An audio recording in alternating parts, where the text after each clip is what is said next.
이렇게 선거철을 앞두고 나오는 공공기관의 자료들 예쁘게 색칠돼 있고 예쁘게 그림 그려져 있다고 전부 다 믿을 게 아니라 저처럼 데이터를 통해서 정말 실효성이 있는 계획인지를 충분히 따져 보시고 나서 접근을 하셔야 되겠다. 이거를 안 하시고 그냥 접근하셨다가는 다음 선거철에 또 이용만 당할 수도 있다.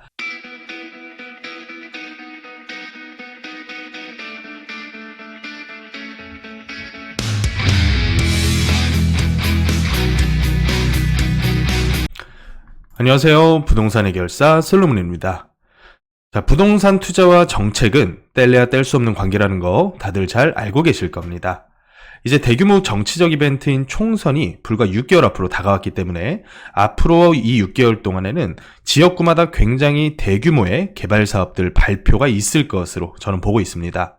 자, 그런데 투자자라면 옥석 가리기를 제대로 해야겠죠. 단순히 인기몰이용 개발 사업에 그칠 것인지 아니면 정말로 이 사업들이 실효성 있는 개발로 우리의 투자를 훌륭하게 이끌어줄 것인지 이 부분에 대해서 한번 파악을 해볼 필요가 있을 것 같아요. 그래서 오늘은 사례를 하나 들어서 이런 총선 인기몰이용 개발 사업들에 대한 그 실체를 여러분들께 한번 알려드릴까 합니다. 자, 과거 사례를 먼저 보시면요. 우리나라의 뉴타운, 그러니까 재정비 촉진지구가 처음 도입됐었던 시기가 2005년도였는데 2008년도 18대 국회의원 선거를 앞두고 각 국회의원 후보들마다 본인 지역구에 본격적으로 이 뉴타운 사업 공약이라는 걸 들고 왔습니다. 그래서 이때 당시에 이 총선 별명이 뉴타운 선거였었죠. 그런데 이 뉴타운 선거를 통해서 각 지역구마다 수도 없이 많은 뉴타운 지구들이 난립을 했었다가 주택 경기가 망가지고 나서부터 거의 80% 이상의 이 뉴타운들이 전부 다 해제로 기울었었죠. 물론 이제 이런 지역들이라고 해서 재개발이 안 되는 건 아닌데 이제 그 기존에 이 뉴타운이 될 것으로 예상하고 비싼 프리미엄을 주고 들어가셨던 분들께는 아주 독이 됐었던 일이 있었습니다. 그래서 이번에도 이런 개발 사업들을 우리가 이용할 필요가 있겠다라는 생각이 좀 들고요. 이런 개발 사업들이 난립할 때 정말로 될 만한 지역을 잘 집어서 들어가면 남들보다 훌륭하게 이 개발 계획을 이용할 수 있는 기회가 될 수도 있습니다. 그래서 오늘 살펴볼 지역은 일단은 제가 동작구의 예시를 하나 가지고 왔는데요. 동작구에서 지난 8월 말에 벌써 이제 4당 남성 도시개발 관리 가이드라인이라고 하는 이런 계획 하나를 발표를 해서 주민 설명회까지 개최를 했습니다. 그래서 심지어 구청장님이 오셔가지고 이 주민 설명회를 개최를 했는데요. 그 내용을 제가 먼저 한번 보여드리겠습니다. 자, 그림으로 봤을 때 이렇게 구역계 이름까지 하나하나 다 정해져 있죠. 보시면 역세권 활성화 개발 계획, 그리고 역세권 장기 전세 주택, 거기다가 요새 들어서 가장 인기가 많은 신통기획의 모아주택까지 이 수많은 구역들이 이 그림만 봐가지고는 벌써 뉴타운처럼 지구 지정까지 완료된 것처럼 보이고 있죠. 또 여기뿐만 아니라 남성역 일대의 이권역 같은 경우에도 역세권 활성화 계획, 그리고 역세권 장기전세주택, 신통기획의 모아주택까지 이 수많은 개발 사업들이 이렇게 구청장이 직접 나서서 그 색칠해진 그림을 들고 설명하면 그럴싸해 보인단 말이죠.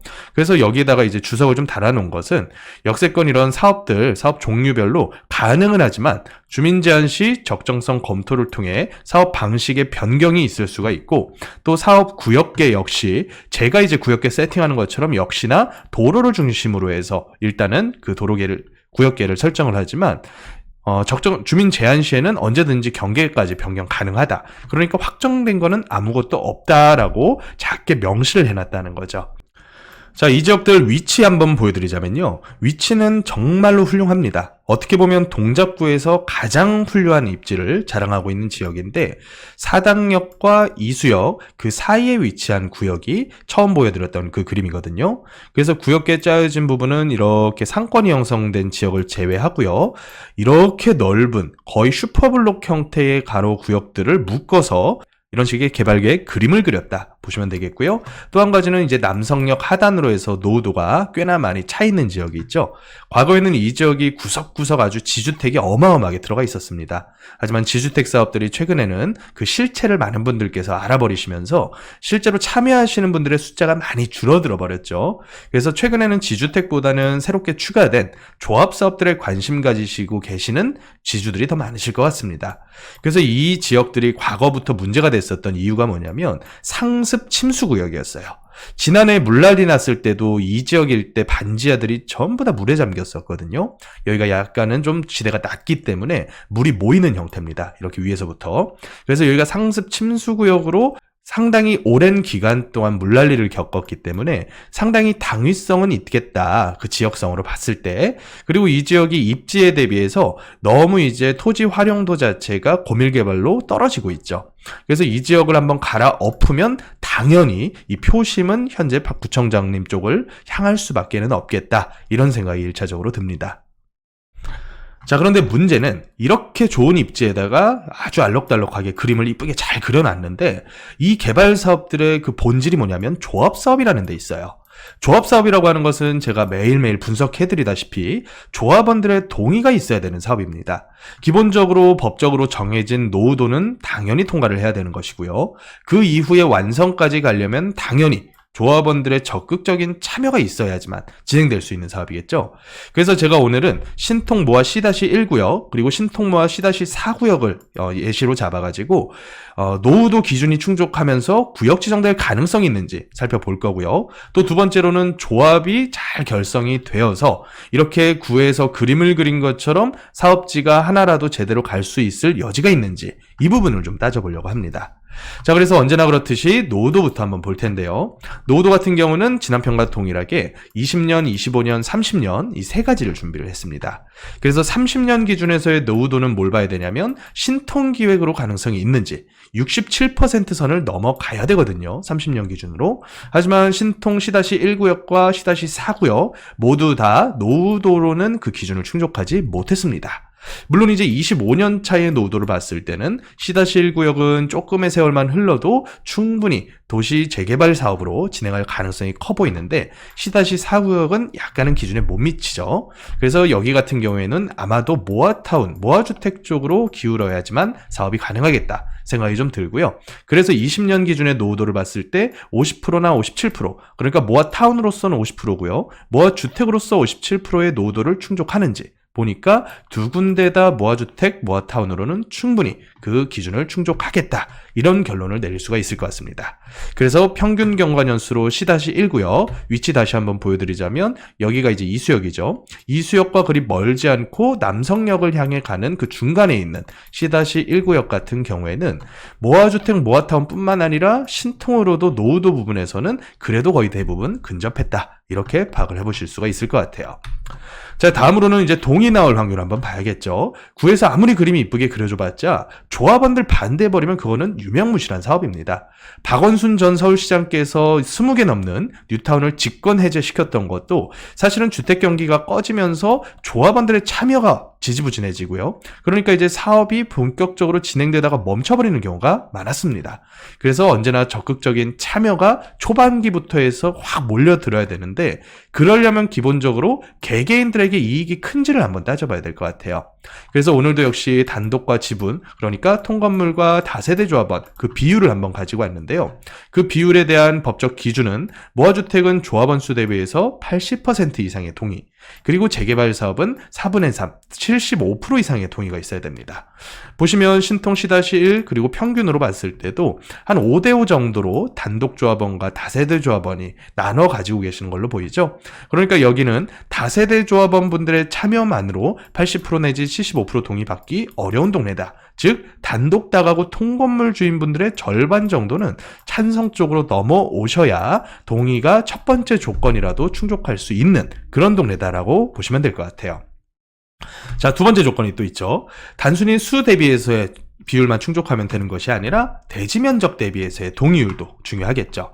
그래서 모아주택과 재개발의 그 기준을 봤을 때 모아주택은 가로주택 정비 사업을 준용하는 그런 사업이기 때문에 전체 대지 면적의 3분의 2 이상의 동의가 있어야지만 조합 설립인가를 받을 수가 있습니다. 그에 반해서 재개발은 조금 더 넓은 면적을 기준으로 하는 사업이어서 대지 면적의 50%의 동의 받으면 되고요. 그래서 단독 조합원 분들께서 가지고 있는 땅의 비율을 봤더니 거의 86, 87%의 땅이 단독 다가구 분들의 소유인 땅이었습니다.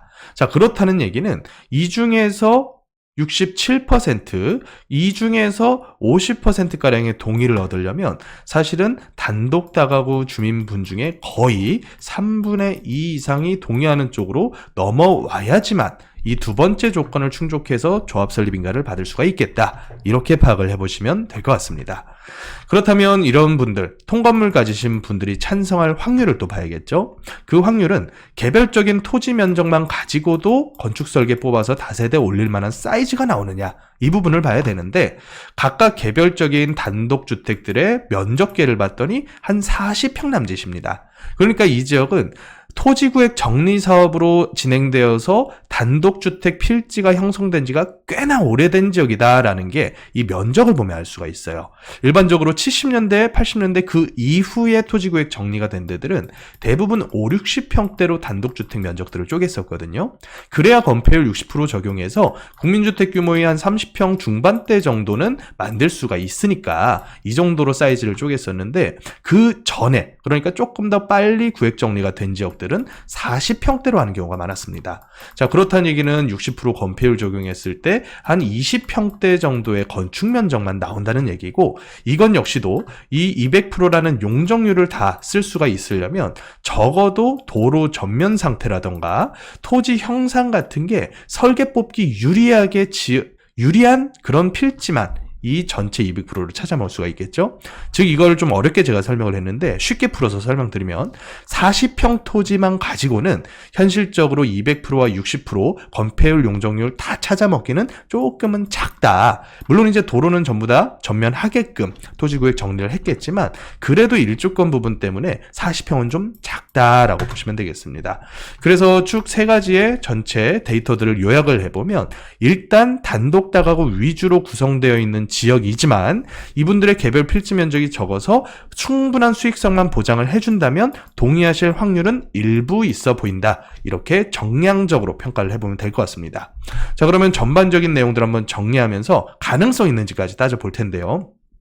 일단 앞서 설명드린 것처럼 이 지역은 지난해에도 마찬가지지만 그 이전부터 아주 상습적으로 침수가 계속됐었던 지역입니다. 반지하 비중도 높은 편이고요.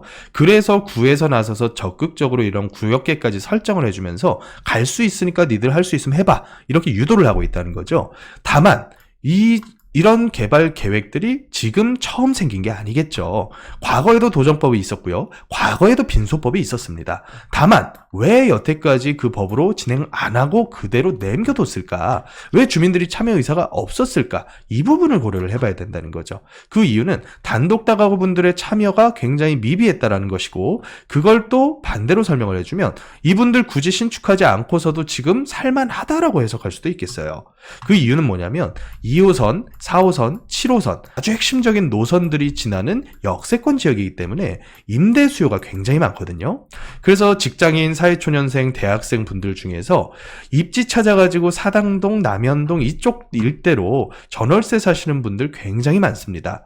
오히려 신림이라던가 신대방 이 지역보다 입지도 더 좋고요. 또 평지의 비율도 높은 편이고요. 거기다가 동네가 그 동네 보다는 조금 깔끔한 편이거든요. 그래서 임대 수요가 많고 임대가 잘 유지되기 때문에 다가구 가지고 계시는 연세 많으신 분들은 굳이 아파트 받기 원치 않으시는 분들이 많다.